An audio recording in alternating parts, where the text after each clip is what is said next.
To learn to live the off-grid lifestyle and to be inspired to live your dreams, click subscribe so you don't miss anything. Click the bell notification. It's all free. It's a cooler day today. It was yesterday too. So I thought I'd stack up some of this firewood that I've been getting. Some of it's already split, so I'm going to stack up the split stuff and the smaller stuff because I can't get too much further. My pile is overloaded here. So, and then I will start to split all this stuff over here eventually. I think next month I'm going to buy an electric log splitter that I can run off my solar panels. My shoulder's acting up right now and I want to rest it, so that's why I'm not using the manual log splitter or the splitting maul. But I think my shoulder's going to get better. I sprained it, I think, is what I did. I fell backwards the other day, sliding down the hills. It wasn't that bad of a fall, but I may have kind of knocked my shoulder loose a little bit. But I wanted to talk to you today about the hurricane that happened down in Louisiana. So I've been trying to get some information about the hurricane and the aftermath of the hurricane, and there's very little information out there on it. I mean, you can Google it and you get some information, but for the most part, it's old news already. When you decide that you can't find anything in our United States media, you go to the Daily UK, and they seem to cover things better than we do on stories that I guess don't have as much dramatic effect or something, I don't know. But one of the things I saw today was the looters.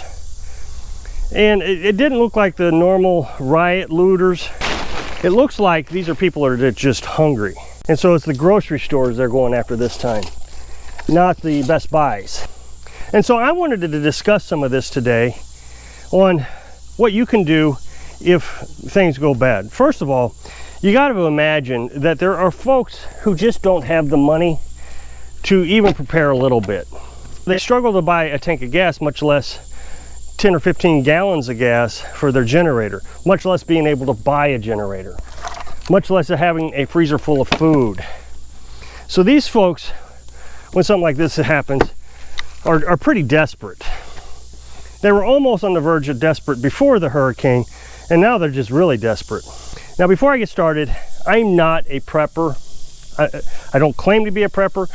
In my mind, preppers tend to store things, keep large quantity of things that they need. I don't. I just kind of live a lifestyle that tends to make me prepared. One of the things you're going to have to remember is if you run out of supplies after a natural catastrophe, there are going to be desperate people. No matter how much you tell them to stockpile stuff, food, water, they just don't have the money to do it. So after the natural catastrophe, we always see it. There's looting in the grocery stores.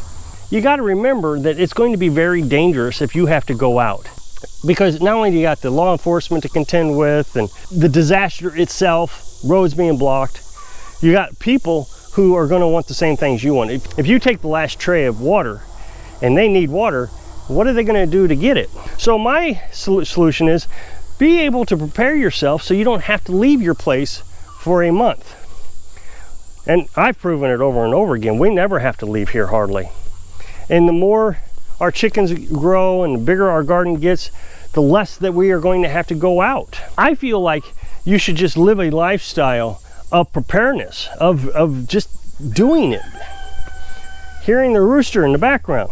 My dad lives in Florida, right off the Gulf Coast. He lives a half a mile up the hill from the Gulf Coast.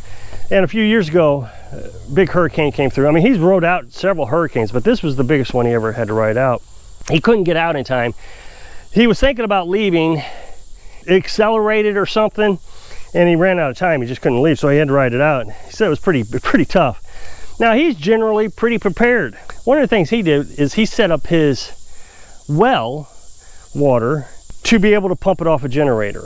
And so I've shown you that we use a 110 volt well pump, and we run a generator that's 2,000 watt inverter generator. Now, you can buy the industrial generators and they will run a bigger well pump. So if you want to run your well pump off a generator, you're going to have to know what size well pump you got, how many watts it is, and I don't know how to help you do that, and be able to buy a big enough generator to do it. Now, inverter generators get pretty expensive. Industrial generators are relatively inexpensive. You can pick one up for a good size one for $800 maybe. Whereas my little 2,000 watt generator is $400, and it's like the smallest one you can get nearly. The thing is you can't just unplug your well and plug it into your generator. You're gonna have to prepare for that. So if you have a well, you're gonna wanna hire an electrician if you don't know how to do it. So you can unplug the well and plug it in generator. Just tell the electrician that's what you want to do. He should be able to do that for you, or somebody you know can do it. Like I said, mine's set up that way all the time. I can run it off the generator or the solar panels anytime. Now, I know the old cliche, just have a gallon of water per person per day. That is a lot of water. The thing you're gonna have to remember is Dad was pretty much isolated for almost a month. The roads had been ripped away. There was no way to get out of town where he was at. I went down there several months after the hurricane, and they were still working on the road. The road pavement was still laying on the beach. It hadn't even washed away into the Gulf yet. Another thing you're gonna wanna remember is communication. You're not gonna have any. Dad, the last time Dad texted me, he texted me a video of him standing in the wind during the hurricane. Wanted to show how strong it was. But then after that, I didn't hear from him for several days. Well, finally, one of his neighbors had a phone that he could use. He had AT&T and she had Verizon. So she let him call me and let me know he was okay, and then I let everybody else know that he was okay. He didn't have to make a lot of phone calls. So if you're worried about contacting someone to let them know that you're safe, you're going to want to set up an arrangement with a neighbor who has a different cell provider than you, or 2 or 3 cell providers. We only have one here, so if something happens to us, we're just going to have to realize we're not going to be able to communicate with anybody. So if you have an AT&T tower on your phone and your neighbor's got Verizon, say, hey, you can come over if your tower goes down, and I'll come over if my tower goes down.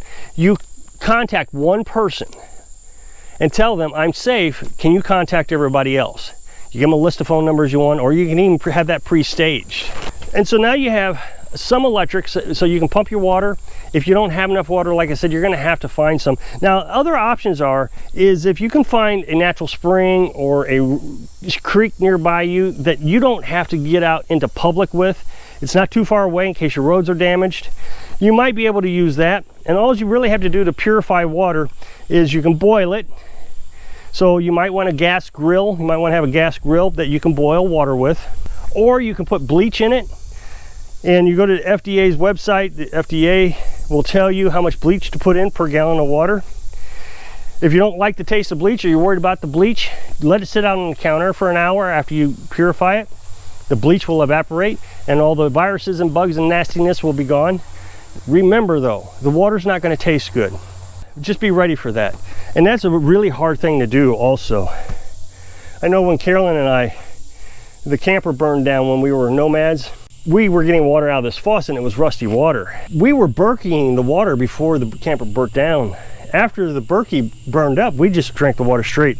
It was almost undrinkable, but we were so thirsty. A lot of people will say, okay, well, I got a freezer full of food.